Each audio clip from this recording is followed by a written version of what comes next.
y'all. Y'all know what time it is. Yep. Welcome to the HBCU Daily Grind. Resources beyond the yard. My name is Omar Muhammad, helping you improve and progress in business and in life. All right, we got some beats now, y'all. We stepping our game up. I want to give a big shout out to Mike Delrish for the beat. He calls it Run. All right, so that's kind of like a homecoming feel to it. All right, so we're going to stop there for a minute and we're going to go right into our podcast. Man, I'm looking forward to this one. Like I look forward to all of the ones that we do. So again, the HBCU Daily Grind. My name is Omar Muhammad, helping you improve and progress in business and in life. And before we get to our special guest, just want to let you know that you can find us on all of the social media platforms at HBCU Daily Grind. That's HBCU by association. That's why I said it twice, so I get it right. All right, so don't forget to like, share this video, and subscribe so that when we come out with these videos, these podcasts, workshops, you'll have an opportunity to see that. So without further ado, don't forget our website, HBCU by association. Got this light over here, almost fell over. HBCU by association.com. And with that said, let me shoot on over to our special guest. I met this guy just recently, and he mentioned that he was an HBCU alum. So let's bring him on, Delrish Moore. Hey, bro, welcome to the HBCU Daily Grind. How are you? I am doing fantastic. I appreciate you for having me, Omar. Hey, no problem, man. Give a shout out to your HBCU. Look, Clark Atlanta University. I love all HBCUs, but listen, it's no place like Clark Atlanta University. Hey, well, we're going to get right into that. So the first thing I always ask the guests when they come on board, there are 4 quadrants as I see them, maybe more, but as I see them, and I'm going to share them with you. Just let me know which one resonates with you. And it happens to be HBCU. So listen, the H is for homecoming. So, homecoming. The B is for Black excellence. That could be your professors, the history of the school. The C is for clubs and organizations. And the U is for United Place, some place on campus where everybody just came together to just have fun, to talk intellectual stuff, what have you. So based off of those 4, the H is homecoming, B is for Black excellence, C is for clubs and organizations, and the U is for United Front. So what resonates with you?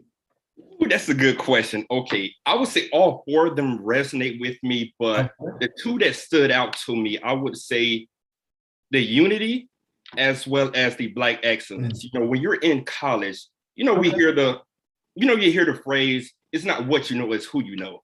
You're literally in an environment surrounded around people who are on the path to Black excellence, So you have your classmate is the next CEO of a Fortune 500 company. Your classmate is the next chief marketing officer of a multi-million-dollar startup. So having the opportunity to leverage that environment to build up that network, it's perfect. So I would have to definitely say those 2 easily. All right. Homecoming, good deal. Homecoming. I know. Most people start there, homecoming. I know. Listen, I was thinking about homecoming. I was like, "Ooh, that's a good one right there."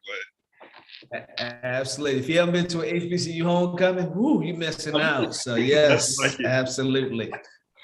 All right. So Clark Atlanta. So what was your major at Clark Atlanta? Business administration. Okay. What led you there? What led you to business administration?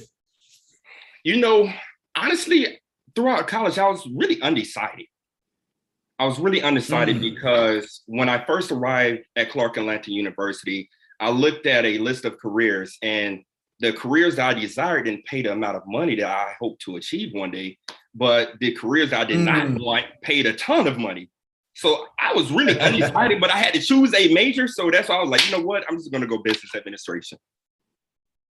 I hear you. That's Right. interesting, man. I don't know if people really think about that. I think when people come to college, it's like, oh, I'm interested in this. And then when they graduate, they're like, oh, I should have been interested in that. Right. Because Exactly. these student loans are right around the corner. I'm telling you, hey, seriously, you're so right about that. Absolutely. All right. So let's talk about your entrepreneurial journey. When did you get started in your entrepreneurial journey? I got started, many years ago. I was playing football while I was in college, and the NFL wasn't necessarily knocking at my door. So I was like, okay, I still want to make a ton of money. And so I actually met some friends who was from New Jersey, and they knew I didn't have much at the time, but they decided to fly me to New York. They flew me to Las Vegas, many places. And I'm not one to count someone's pockets, but the hotel that we were at in Las Vegas, all of us, we was in like a $20,000 hotel. I'm like, okay. Now I'm like, okay, what do you all do for a living? And how can I do it? And they told me that, okay, we're entrepreneurs. So I was like, this was my first time really hearing about entrepreneurship. And so it sounded like something that I could do. And so I started a home care agency. I hired certified nursing assistants to go and take care of the elderly. And I was the first night I invested, I maybe had $1,000 to my name. I invested every single penny into that business. I was like, look, I'm going to make about $40,000 this first night. I have the event, everyone is excited, and then boom, at the end of the event, I make $0. I make $0, yes. And so the business honestly was a complete failure, but it was still a learning lesson. I just kind of jumped right into the water without properly educating myself on it. But that was my first entrepreneurial experience. And I continue to build and develop those skills. And that's what allowed me to become who I am today. So I want to go back to the college one more time, like Atlanta. So were there no classes in entrepreneurship when you were there? Not particularly in entrepreneurship. So I am a brand strategist. So what I do is strategic brand development. So you can learn about marketing, you can learn about operations and even financial statements. But for strategic brand development, what I became passionate about is still limited in college. Still very limited. Interesting. When I was at college, it was limited, but now you can find it's like entrepreneurship at all of these universities. So and I love it. I love to see it. All right. Well, let's jump right into it. So you say you're a brand strategist. So more. It's interesting. More brand management. Right. Is the name of your company. So how did you get to more brand management after you said you failed with this home health care? How did you get to more brand management? So when I first got into the brand strategy industry, I actually moved to New York. And that's when I was able to develop my skills there. Yes, that's where it's extremely competitive. And if I'm being honest, And so if I'm being, completely transparent, I did continue to develop those skills, and I started gaining clients. And so I knew that I was actually one of the best brand strategists here, according to my results. So I decided to apply for some of the top strategic brand development firms. But what I did not realize at the time, that being honest, less than 1.7% of the people in that industry were they look like me. So I had a difficult time actually getting a position. So in order to even get an in-person interview, you had to do phone calls. You had to actually submit your portfolio. You had to do some work for the agencies, and then they will invite the top two. I was one of the top two people invited in 7 different times. And each time they told me no. So at that point in time, I was like, okay, I'm going to continue to do this on my own. So I worked with companies that was within the government. I actually work with universities. I work with startups and nonprofits. And then when I had a spine injury that I suffered a few years ago, that I was like, I want to do what I'm very passionate about. I always dreamed of actually managing professional athletes and even business executives. And I said, I'm going to go for it. And so I actually posted it on Instagram. I said, I'm going to show you all how to start a business from the ground up.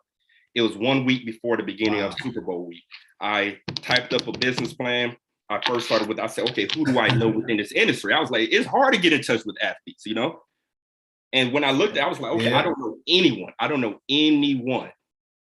And so I decided to book a flight. I knew Super Bowl was coming up in 1 week. Many athletes were going to be there. So I reached out to a guy who played. Yeah, so I reached out to a guy who played in NFL from my high school. And I say, listen, you may not know who I am. I know who you are. You know, I've looked up to you for a long time. Do you mind helping me with this business? He wrote me back. He said, listen, you've been doing big things for so long. I know exactly who you are. I will for sure help you. So he introduced me to one guy who will be in Florida. And I look at myself as a person, when I go into a meeting, I don't miss. I'm going to close the deal.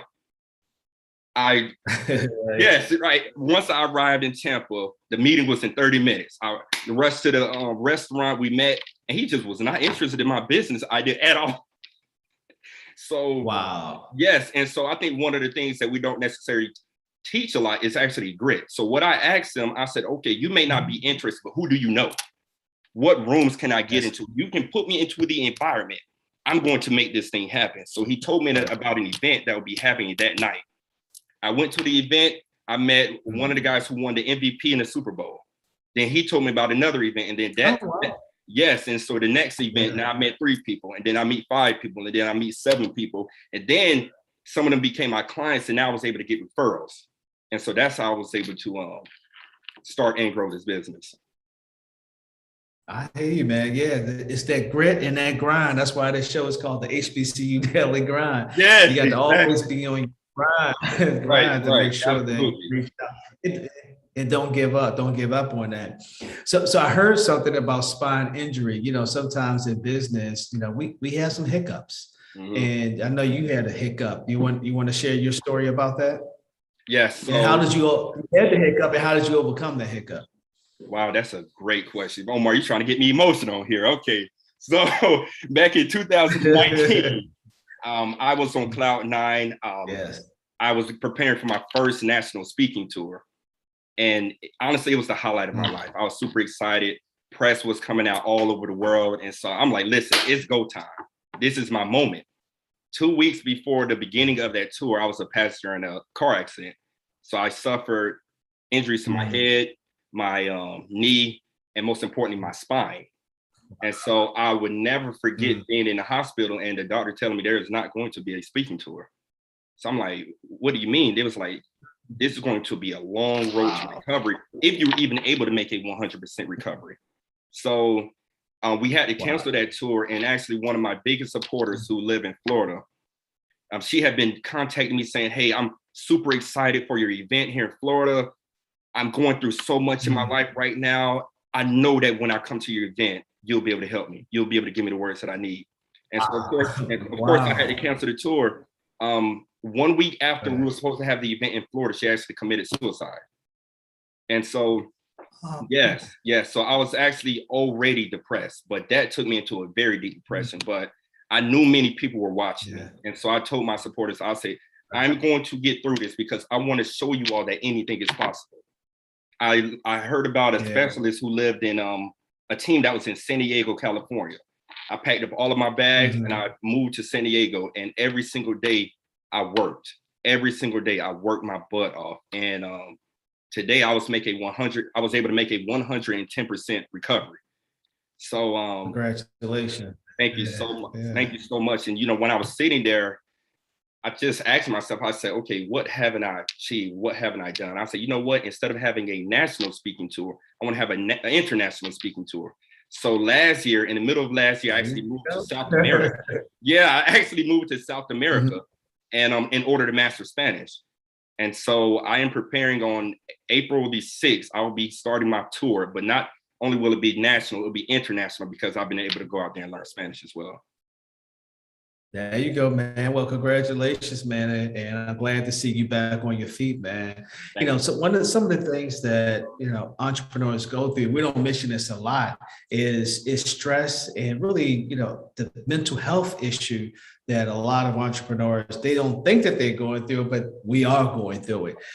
So what drove you to, well, you said you already talked about that, but I'm gonna hear it again. I mean, what really drove you to say, you know what, yeah, I was in this car accident, I had to counsel this, but I need to rebound. What was that thing inside you that helped you move forward in life? That is a fantastic question. So the thing that drove me is I knew that a lot of people were depending on me. And I would not, of course, I dealt with the person who committed suicide in Florida. And the one thing that I promised myself and my supporters, I am not going to let anybody else down. I had no other choice. I had no other choice but to have a 100% recovery. There was no other choice on the table. So every single day I woke up with that mindset. Every single day, every single moment when I went in there to work out. And I still have that mindset. When I'm going up there to speak now, I mean, it just built me. It developed me. It made me so much stronger, And that's what pain does. It makes you strong if you allow it to. That's what moves. That response. Yeah. So I want to go back to working with these athletes, and I'm gonna say influencers as well. Absolutely. Sometimes they can be kind of like, I don't really know you. Why are you here? So what are some of the best practices, or what are some of the best strategies that individuals can employ to begin to work with these athletes or these influencers? Oh, that's a fantastic question. I would say be yourself. Like even somebody like you, you are a straight shooter. Just be real about everything that you're trying to do. But you are a straight shooter. And so the best thing that I can say with these guys and these women, just be yourself. You have to just be real. Don't go in there. Some people will reach out to you. You ever had someone reach out to you, say, hey, how you doing? But you know that they want something. Like, what do you want? With people like yourself and these influencers, you have to go ahead and just get to the point. And so that will be some of my best advice, and offer value. If you can't offer value, you're not going to make any money. You're not going to get any clients. And then number 3, I would say establish a track record. No matter what business that you're in, nobody is going to work with you if you don't have an established track record. So one of the ways I actually establish a track record, if I go into a new industry and I have 0 track record, I would actually take on 3 clients on for free so that I can establish some sort of track record. And then from there, I'm able to achieve results, and the new clients I'm able to, that I'll choose to pitch, I'm saying, here are my results. This is my asking price. And those 3 people that I was doing work for free, they're willing to give me referrals. I like that. I like that strategy. So I know we're talking about athletes and influencers, but that goes with, if you're looking to do business with corporate, if you're looking to do business with the federal government, having that track record, get to the point and add value. That's what people are looking for as they're looking to do business with you. So good. I love those strategies that you have. Absolutely. All right, so let's talk about, I know you got a book coming up. So you got a tour and you got a book. I have a book. So you got a lot going on, which is always a good thing, which is always a good thing. So let's talk about the book. Absolutely. So it goes into what we were talking about with grit and what you're talking about with the mental health. We go through so much on the path to entrepreneurship, on the path of even chasing any dream. And that's one of the things that we don't talk about. But if you view it properly, you'll realize that you are on your own path to stardom. So the name of the book is called Rise to Stardom. And so I talk about my story in it. Rise to Stardom. Rise to Stardom, yes. And so it starts from when I was 7 years old, and I was a daddy's boy. He used to pick me up, put me on top of his shoulders. We used to go in the park and play baseball. That was my hero. That was my Superman. And so one day he came into the room and he said, Dale, if anything would ever happen to me, I need for you to always take care of your mother. I'm like, Dad, you're Superman. There's nothing that's ever going to happen to you. He said, son, I've never seen him this serious. He said, son, I'm serious. If anything were to ever happen to me, I need for you to always take care of your mother. The next day, we were sitting on the couch, just watching TV, and all of a sudden he started gasping for air. And he actually ended up having a massive heart attack. So it starts from there. Yes, it starts from there. It starts from us losing our home and being in moving in with my great grandmother and being a victim of a burglary while I was in college and losing my great grandmother while I was in college. It talks about so many different things, even a spine injury. But all of these things, they were a part of my path. All of these things, they shaped who I am today. And now people see me, okay, yes, you're doing great things. But just like the things that you are going through in your life, you are on your own path to stardom. And that is a part of it, the good and the bad. You just have to allow it to shape you. So within that book, you're going to learn many different principles of how to get through pain and why you should continue to persevere and how I was able to do it. And eventually you're going to realize that there's a star within you. And now is the time to become it. Oh man, I love that, man. So when is the book coming out and how can people find where to purchase the book? Absolutely. So the book, we're looking at a release date of April 22nd. And so on my website, delrishmore.com, we'll be giving all the information out. Spell it out for him, man. Spell it out for him. Oh, I got him. I got him. DELRISHMOORE.com. I appreciate you, Omar. Right. One more time, man. Got you. DELRISHMOORE.com. All right, good deal. So that's the website. So I want to go back to school real quick. So, how has attending an HBCU helped you out in your life and in your business? Oh, wow. I would say it really empowered me. I actually decided to make a trip back home, and I'm from a small town, a very small town, the town of Hinesville, Georgia, which I love and appreciate, but I never realized just how much we doubt each other without even realizing it. I mean, somebody say they have this big dream, and we was like, who do you know that's done that before? Who can really do that? Who can really do that? And so I remember having a professor, his name is Dr. Philip Dunstan from Clark Atlanta University. He told me, he said, you are going to go on and do some amazing things. And at this point, I was beat up, broke, busted, and disgusted. I didn't have any money to my name. I was so broke, Omar. And so he said, you are going to do some amazing things. Dr. Dennis Kimbrough and many others. And they just spoke life into me. They made me believe in myself. And I felt like I could go on and conquer the world. Yeah, I remember, and this will actually be in the book, I remember having a high school coach of mine, just to be transparent. I didn't grow up without a father. So I was really yearning for an older male to speak life into me. And so I approached one of my high school coaches and I said, do you think I can play college football? I was in 10th grade. And he says, I don't know, you're more of a tweener. Maybe you can, maybe you can't. And so it was his honest opinion, but I really just wanted to hear him say, yes, you can do it. And so I continued to, and so I continued to just try hard at it. Playing football, and they actually benched me during my senior year of football in the middle of the season. Benched me, and I had every single college that was looking at me, they left, non-existent at this point in time. And so we get to the playoffs, and I didn't play, of course. And at the end of the game, I was on one knee on the sideline, just thinking about how this is going to be my last game ever.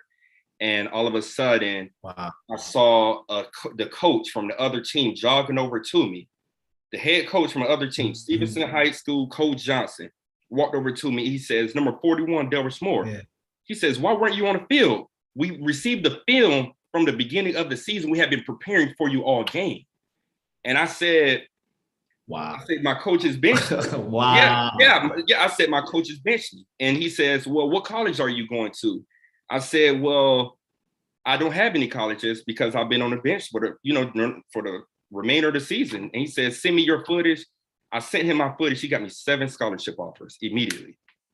Wow. And so I was able to land at Clark Atlanta University. And that's when I had the Dr. Dunstans come into my life. That's when I had the Dr. Dennis Kimbrough come into my life. And that was my first time actually having, honestly, a lot of Black professors just pouring into me the same way Coach Johnson did. And so I was able to believe in myself. Wow. And so that's why I appreciate everything that you're doing, because you're allowing these students and everyone who you work with in Maryland to believe in themselves. And that's the most powerful thing that you can give a person. Absolutely. And it goes back to what you said earlier. It's about who building those relationships. Yes. And, you did your thing, and that coach came over and gave you an opportunity to really expand what you were doing. So congrats to you. All right. So now this is going to be a tough one. Okay, let's go. So there you go. What advice would you give to Clark Atlanta as it relates to entrepreneurship and I'm gonna say economic empowerment for the African American community? That is a great question. I would say, okay, so Clark Atlanta University has something that's called Lead Week, and it's all about empowering the next generation of entrepreneurs. I would advise them to triple down on that. Triple down on it. They have it right now in the spring semester. I think they need to have it in the fall and the spring, and do things on a day-to-day basis that allow people to develop into the entrepreneurs that they want to become. I love that. So this program, is it just for freshmen, or is it for anybody that could participate? For the entire school. The School of Business. Yes.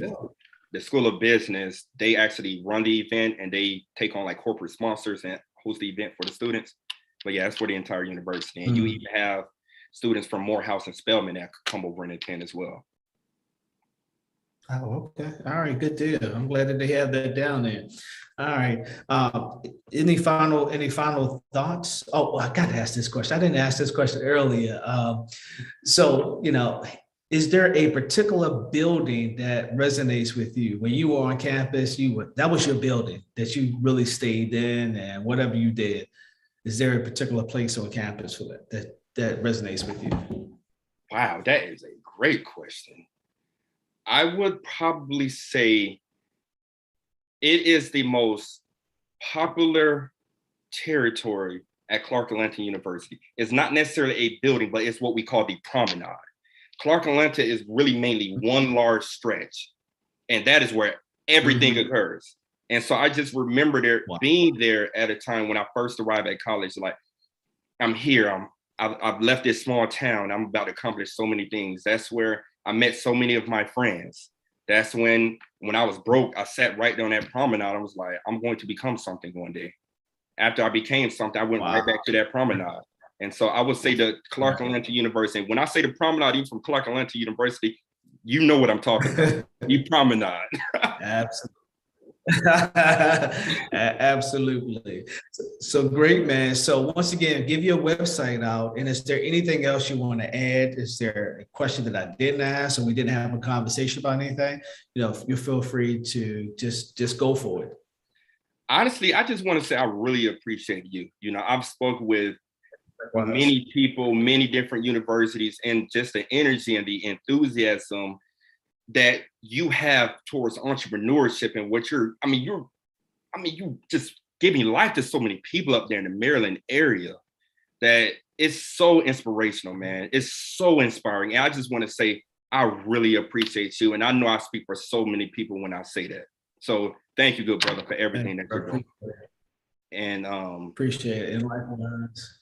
Thank you. And your website, don't so they get the book. I'll start with the Instagram. If anybody want to follow me at Instagram, it's my full name, Delrish Moore, DELRISHMOORE. That's consistent with my website, DELRISHMOORE.com. All right. Really appreciate you, bro. Again, I like the work that you're doing, and we got to do this tour, man. We're going to do this tour together, man. It's 107 HBCUs. We're going to hit them all. Let's do it. Let's do it. I'm all for it. I'm all for it. I'm ready. I'm definitely ready for it, man. Well, you know what? I really appreciate you coming on, Delrish. I mean, I really enjoyed your story. I enjoy your passion for entrepreneurship and you helping out people as well. So thank you, and look forward to hearing some great things about your business. So thank you for coming on board. Thank you very much. All right, you can stay on. I'm gonna be on for another 5 minutes. I always let the people know what we do here at HBCU by association. So I'm gonna do this real quick. And then I'm gonna let you all go. You can enjoy the nice weather wherever you are. First of all, I gotta find the screen. Hopefully, I'm sharing the right screen. I'll stick around. You see my screen? Yes. All right, so good deal. All right, so I'm gonna do this real fast, y'all. Y'all know what this is. This is an opportunity to learn about HBCU by association. And yep, and here we go. So, just imagine. Oh, no, I don't want to hit play. I wanted to move. There we go. Just imagine HBCU alum entrepreneurs work, learn, and play a platform where we can begin to support one another, and not just in Maryland, not just in Georgia, but around the world. HBCU alum working together, helping each other scale and create the economic empowerment. And then we reach back into our individual HBCU and the communities around them to empower them as it relates to economic empowerment. So that's what we do here at HBCU by Association. I have a co-founder, but here's the rest of the team. We're reaching out to some students. We actually have an event for students coming up. We had those people who are saying, yeah, I'm an HBCU alum. I may not be an entrepreneur, but I'm an HBCU alum, and I want to participate and I want to support the work that you are doing. So we have the ambassadors for that. And we have our HBCU by Association Council, and these are individuals who are presidents of, or I should say officers of HBCU Alumni Association, and they kind of direct us on these are the things that alumni are looking for. So just like in any entrepreneurial venture, you want to find out what customers, what are your customers thinking? What type of entrepreneurial things that they need. So we have this customer discovery, HBCU BA customer discovery. We want to learn from you to find out what are some of the challenges that you have as an entrepreneur, and how can we help you along the way. So we have some time. If you can go into bit.ly/HBCU by BA customer discovery. We want to hear from you on what you think about entrepreneurship and what are some of your challenges. And then we have an event coming up. We have the Collegiate Association of Startup Entrepreneurs. We call it CASE. So this is for students, but of course, you all can participate as well. April the 27th, if you know of some students that may be interested in learning about entrepreneurship, it's just going to be a quick conference. This will be the first one, just a 2-hour conference. We're going to have a seasoned entrepreneur having a conversation with a student entrepreneur. And then we're going to have a entrepreneur who that's really experienced in entrepreneurship. So to kind of bring some words of greetings to the students. And then we're having an HBCU Alumni Entrepreneurship event. I must be crazy, but people do call me crazy. We're going to have it on my birthday, y'all, June the 8th. Mark your calendars. June the 8th, we're going to have, it's going to be virtual, so people can attend from all over the world. So that's going to be coming up on June the 8th. So stay tuned for that. And then this is how you can reach out to us. Facebook, Instagram, Twitter, and of course, our website. My email address is there as well. So we want to hear from you. If you know of anybody that would be interested in being a guest on the HBCU Daily Grind, just shoot me an email and I'll send you out more information. So I'm going to give out some shout outs real quick. So Morgan has been on there. We have an alum from Morgan. Clark Atlanta. We had someone from University of Maryland Eastern Shore. We had going up north, we had, well, actually, I'm sorry, not going up north because she lives up north, but she's went to Hampton University. Virginia Union. So all these HBCUs, come on, y'all. I want to be able to shout out your school as well. So come on through, and so that you can be on the HBCU Daily Grind. So shoot me an email, visit our website. You'll see some activities there. We're going to actually end here, and definitely you'll see me next week back here, same time. Play my music. There you go. Same time, and you'll see me there. Until then, continue to improve and progress. Peace.